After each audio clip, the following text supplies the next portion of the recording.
hardest question to ask. Inshallah. Yeah, just settle down a bit.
Huh? Start now. It's going to turn into a fish market. You're not going to be looking at people leaving it. All right, come on. Let's start. All right, guys. I don't think it's not working. Yeah. Guys, let's start, because you know, it's just I know what's gonna happen here, yeah? Things are gonna come out of control. And this guy's gonna have to start raising his voice, okay? Go ahead. Should we start taking questions? All right, guys, let's start taking questions. Are they gonna write them down, or are they gonna say them out, or both? I think they're just gonna say them out. Okay, it's up to you guys. If you wanna write something down or something, then you can do that. I don't mind. Yeah, it's up to you. Some people don't like. If someone doesn't want to ask, it's okay. All right, guys. Does anyone have the first question? Well, his one's all right. Okay, all right. Sorry, go ahead. What's the question? Why does religion have to be rational if people aren't rational and like faith is what accepts is rational? Sorry, that last part. If faith isn't rational and people aren't rational. Well, I mean, here's a few things that you've said. You've used semantics to kind of make your point there, which is what we have to do, right? But let me say the question out loud for everyone again. She goes, why does religion have to be rational if people are not rational and faith isn't rational, yeah? Okay, so there's a few presuppositions which need to be kind of addressed. First one is that why does religion have to be rational, yeah? So the question would be, what is religion in your mind? Yeah, because Islam, we would say, is more than religion. It's a way of life. I know it sounds very kind of, you've heard this before, right? But we would say it's a way of life, yeah? Which has a spiritual dimension. Why does it have to be rational if people are not rational? That's a conditional. So I would argue that people are rational, yeah? And that's what distinguishes them from other animals. But once again, it depends upon what you mean by rationality, right? So I would say that if people were not rational, they wouldn't be able to do certain things.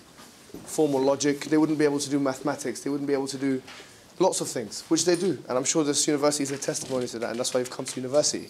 Not because you don't want to be rational, but because you want to exercise your rationality, right?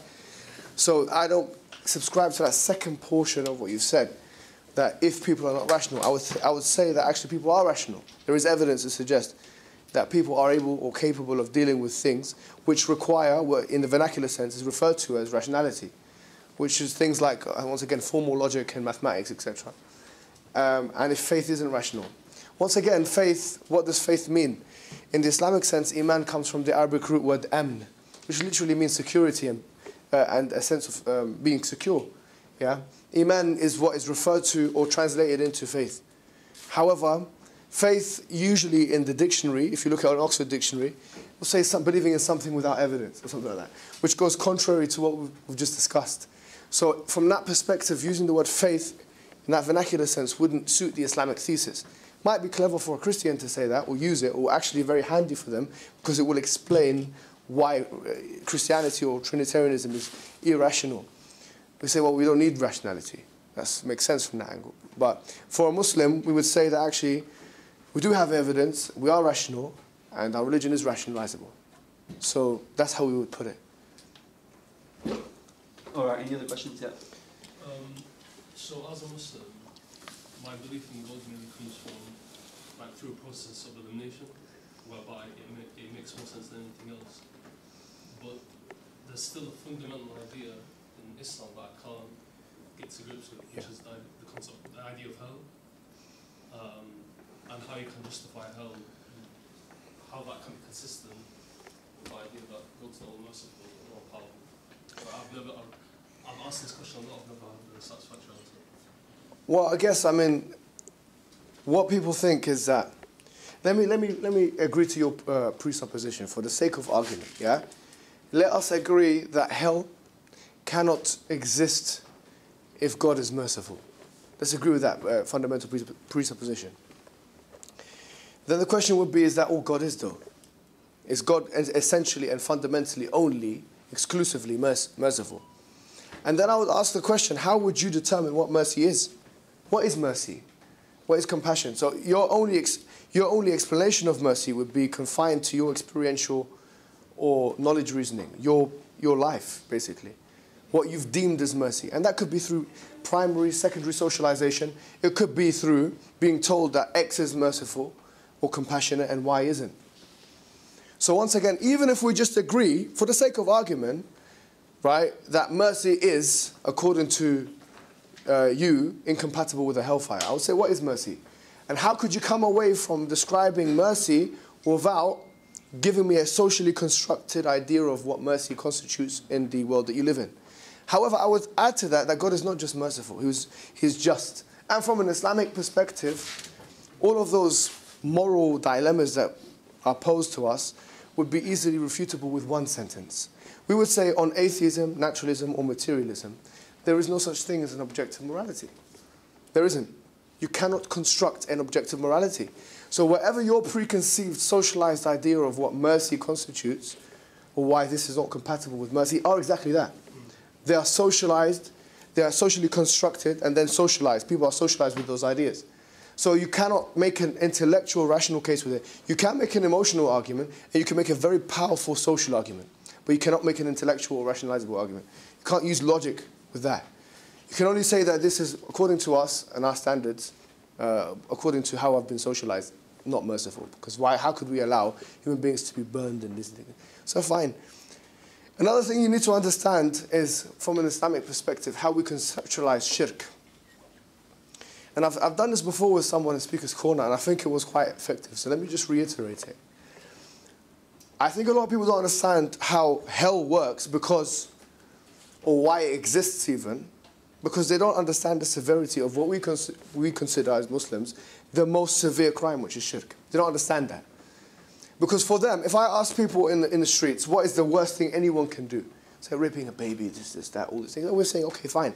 I agree with your sentiment and I appreciate where you're coming from. You do make an emotional argument, but it's also, to a large extent, according to me and my religion, very true, yeah?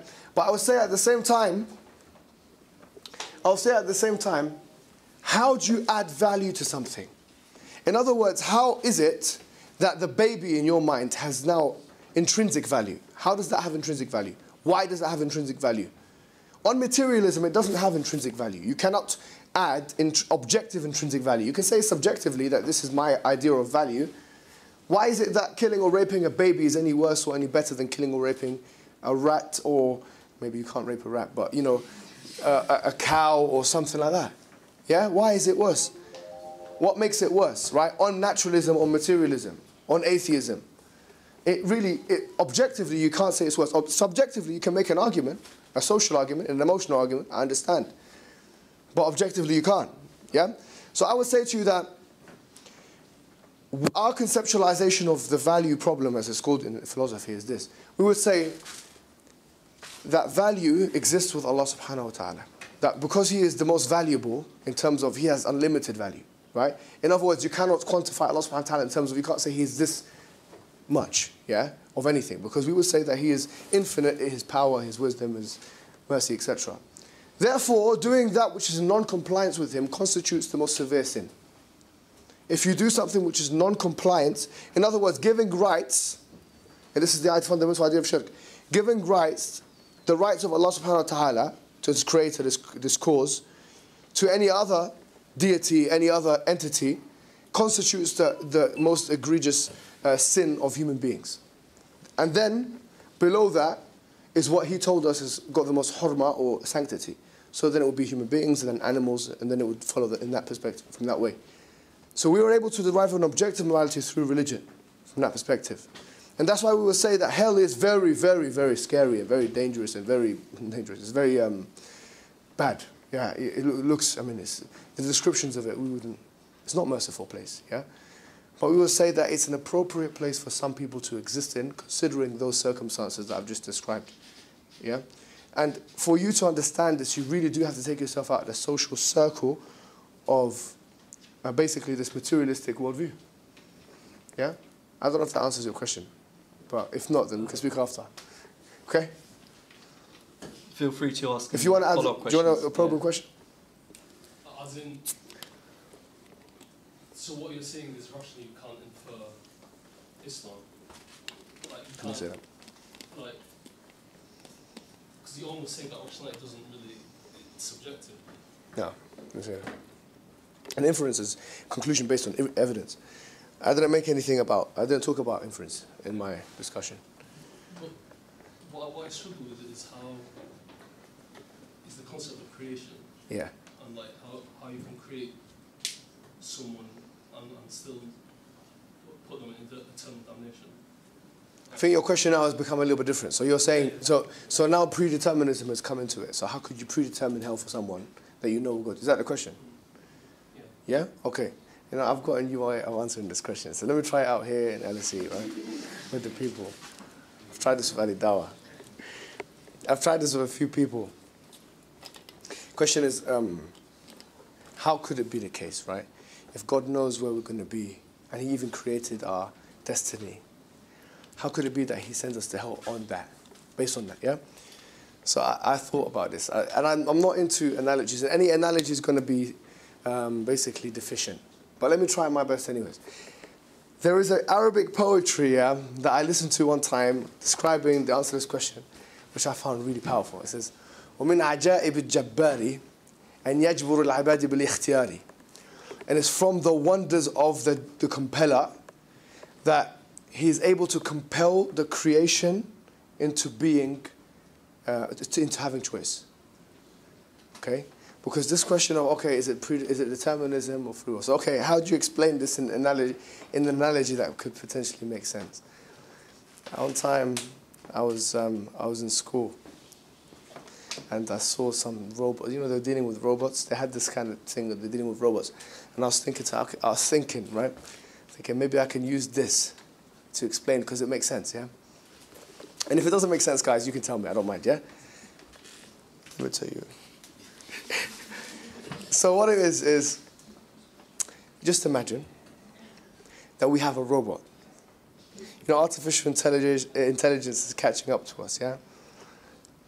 Imagine we have, and I've tried this with a couple of mashayikh, a couple of shuyukh, and they liked it, by the way. So I wouldn't say this if it was going to be an aqidah problem or something, what I'm about to say. Anyways, imagine you have a robot, yeah? You have a robot. Because I saw the kids putting in like algorithms into the robot. So if you tell the robot to do certain things, it works in the sequence. So the language you put into the robot dictates what the robot will do. Bear in mind that human beings are a product of two things, genetics and environment. We're not completely free to do anything we want to do because we're constricted with the possibilities, yeah? Now, if we bear that in mind, that human beings are constricted with genetics and environment, if we say, for example, with this robot, yeah? If I put into this robot an algorithm which would allow it to make a choice, any choice, considering, yeah, let's say, for example, the possibilities around it. So in other words, I allowed the robot to be able to basically assess what possibilities are there and then make a free choice according to that. Now, if I've done that, I've created the robot, yeah, let's say I created the robot, and then I programmed the robot, and in fact, I've programmed it to make choices. So I forced the robot to make choice. I forced it to make choices. But that choice that the robot can make is any choice it wants to make. Let's say, for example, I'm a very good programmer, and I know what choices it will kind of make, yeah? Based on environment and genetics. Now, based on that, if I make such a robot, and the robot goes into society, and it walks in Speaker's Corner, and it sees this guy called Sarah Garvey, who's one guy that I've had an issue with. And the robot decides, because most people do, if they had free choice, complete free choice, to slap this guy. Yeah? So, will I be punished? I'm the programmer of the robot, but I haven't told the robot to go and slap this guy. Or Tommy Robinson or something, yeah? If I told the robot to, do whatever you want, and then it just saw Tommy Robinson in the streets in Luton, and it decided to slap him. Okay, now the police come to me and say, listen, whose robot is this? It says, my robot. Or the court, I have a court hearing, and they say, what's the judge going to decide? Let's say, no, I'm not going to say this, okay? Because it can be taken out of context, right? There's too many cameras on. Let's say there's something really bad to Tommy Robinson, yeah, the robot. Will I go to prison? I won't, because I haven't created a robot. I haven't programmed it to do that. I haven't. So who is responsible? The robot is responsible for that, directly responsible. You could make a case that actually I'm indirectly, responsible. Fine, make that case. But directly, the robot is the one that's calling the shots.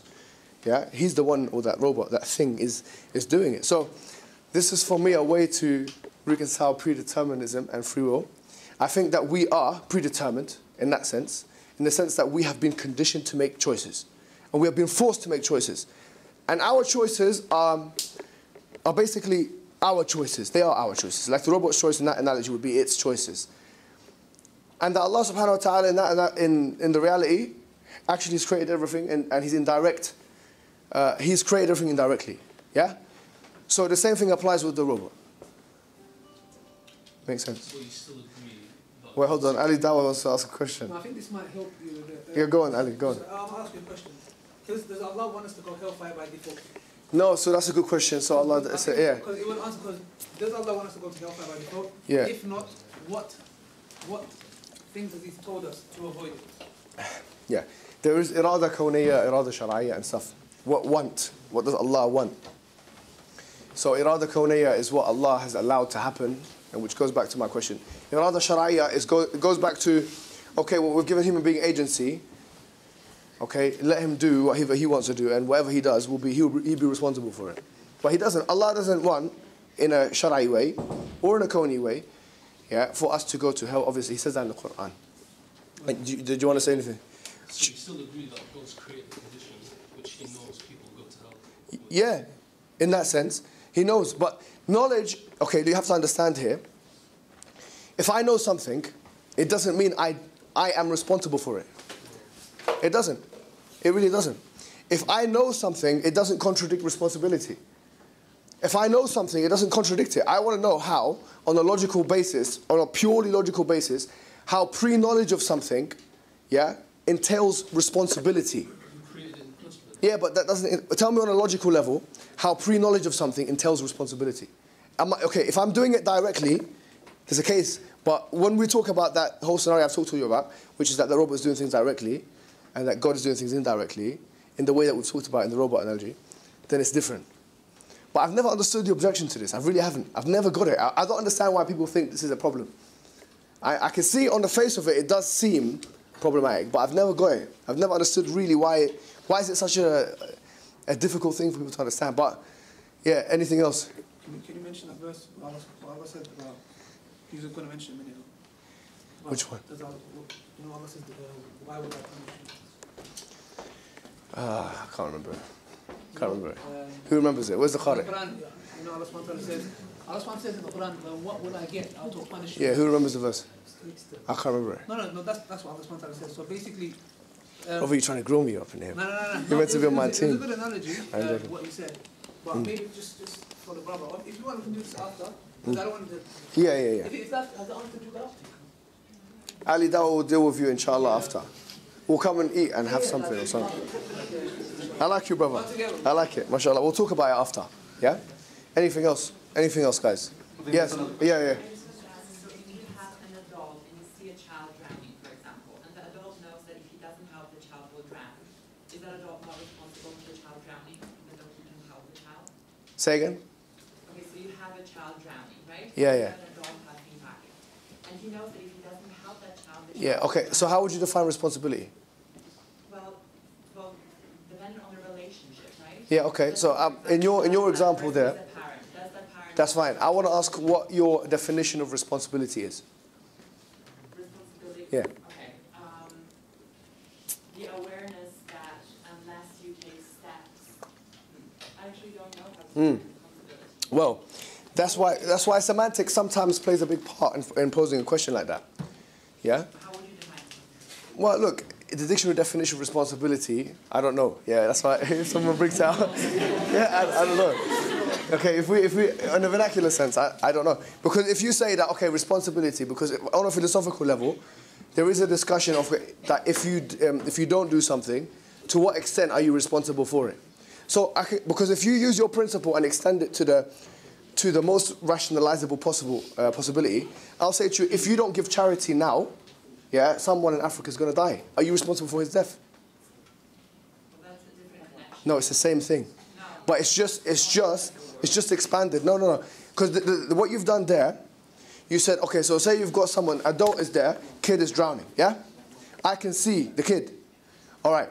The only difference between my analogy and your analogy is distance. That's the only difference. That is the only difference. If I say to you, okay, if I'm someone in Ghana now, and you get these charity contributors, and they say, okay, well, you know what? We need to raise money for this child, and if we don't raise this money, this kid is going to die. Okay, and actually you're on there, and you're seeing that. Okay, so that actually is the same thing, in a sense. I understand that the connection is more direct, but really and truly, the only one thing I can see is different is actual proximity. But if we did that with everything, we would say we're responsible for a lot of people's death. Yeah? Seriously. If we expanded that idea of responsibility to the highest common multiple, yeah? You guys in LSE, you can tell, is it highest common, it's lowest common multiple and what? Highest common factor. Then we could do that, So the question is where, because it's not yes, it's not black and white. But what I'm trying to say to you is, there is a spectrum of responsibility, yeah? And we have to acknowledge the breadth of that spectrum before we can answer that question. And it includes things like ability as well. It's a good question, though. It's definitely puzzling, yeah? And obviously, it's a philosophical question which people have grappled with. Yeah? Like, according to Christianity, Yeah. like, Christians believe that Jesus is God. That, like, Jesus went around telling people, like, I am God. So, like, how come Jesus is still able to, like, feature in Islam? Sorry, one second. Can you get out from me, please? What do you want to do? The mic, please. Oh, So then we can get... do you want the whole thing out? Oh, okay. Sorry. I'm sorry, sister. Can you repeat the question? I apologize. Yeah. So, like, in Christianity, like, Christians believe that Jesus is God, and then he goes around telling people, like, I am God. How is Jesus still able to feature in Islam that describes those claims? Where did he say I'm God? Pardon? Where did he say that? He goes around, that's when he goes around telling people, like, I am God. Where does he say that? Like, the Trinity. I've been looking for a long time for that. What? I don't think he says that. You've got comments like, I am, yeah? Which there's a whole discussion on that, and, the statements in John. But anyways, we don't accept the Bible as an ultimate authority. I think there is scholarship now which indicates that the Bible has been corrupted, in Bruce Metzger's words. Yeah, so the first presupposition can be dismantled by us saying that we don't actually agree that the corpus of the biblical text, especially the New Testament, is in fact intact in the purest sense. And number two, we would say, actually, frankly, even if it was intact in the purest sense, or even if it wasn't, whatever, we don't even see anything too unambiguous in the New Testament corpus, where Jesus Christ is repeatedly telling people, I'm God. So we see the opposite. John chapter 5, verse 30, I do not submit to my own will, I submit to the will of the Father. So he's a Muslim from that perspective, because someone who submits to the will of the Father is a Muslim. Sounds a bit like Zakir Naik, isn't it?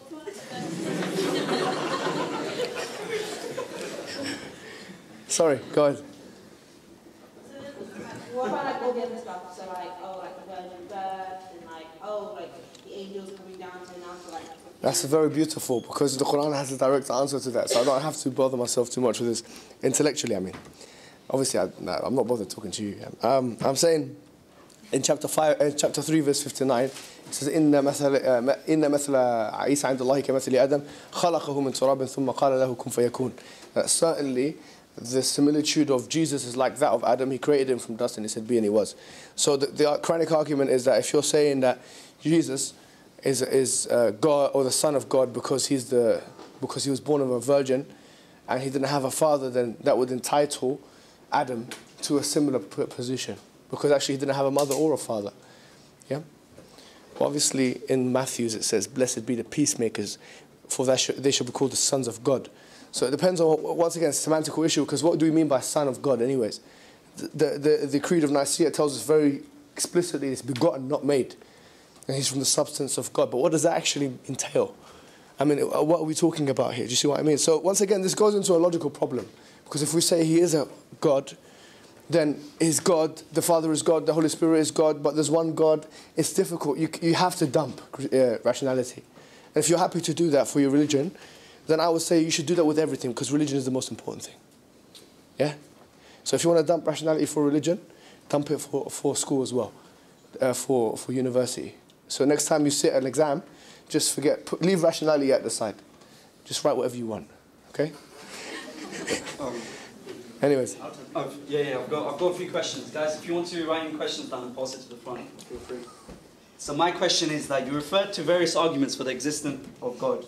Yes. And if accepted, one can say they prove God exists, but they don't necessarily prove that it's an Islamic God. The fact that they're first thought of by Christian scholars shows that they are not unique to Islam. So what proof is there that the Islamic God in particular exists, rather than any other idea of God, not just Christian or Jewish, but any other type? First of all, it's once again semantics, because like the word God, it comes from the German word Gut. Yeah? Allah in Arabic, there's a discussion among the scholars. Where does actually Allah come from? Yeah? And I had a long discussion with one of my teachers about this. There's two opinions. I follow one opinion. Let me just tell you what I follow. Let's go with it for today, yeah? Because it's going to be a long... There's two opinions. One opinion is that Allah is just a word, yeah? Just like Eli, and it's a word that doesn't come... It's غَيْرُ مُشْتَقٍ, which means it doesn't have a derivative.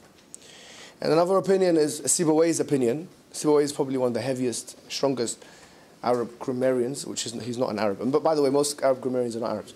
Anyways, he said that it comes from Al-Ilah. Al-Ilah means the God. So that's the second opinion. So when we talk about the Islamic God, what are we talking about? We're talking about the God, in a sense, in the definite. Al is min adawat al-ta'rif. It's actually one of the ways you can make something definite in the Arabic language. So it's the God. We don't have an Islamic God. That doesn't exist. There's only one God we believe in, which is the God. In other words, the creator, the sustainer, the one who we would refer to as the cause or whatever you want to call.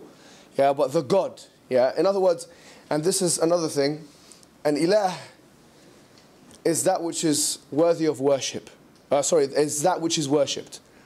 So the Quran says, أَفَرَأَيْتَ مَنِ اتَّخَذَ إِلَهَهُ هَوَاهُ. Have you seen the one who takes his nafs as a hawa, his own desires, as a God?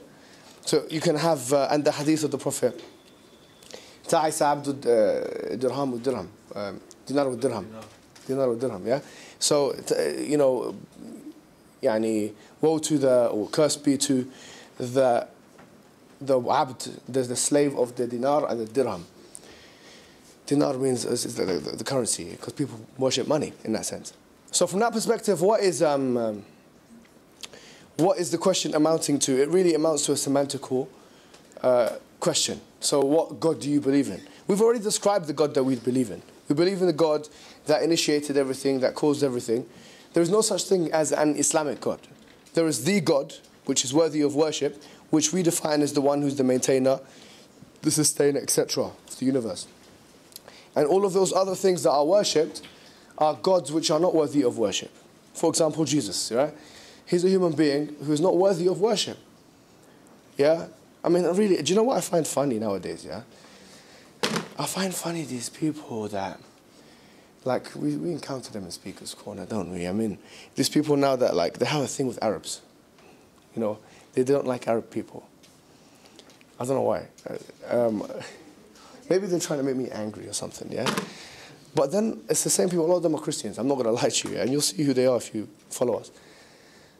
But say you're Arab and you follow an Arab man and your prophet was for the Arabs only. You've heard these objections.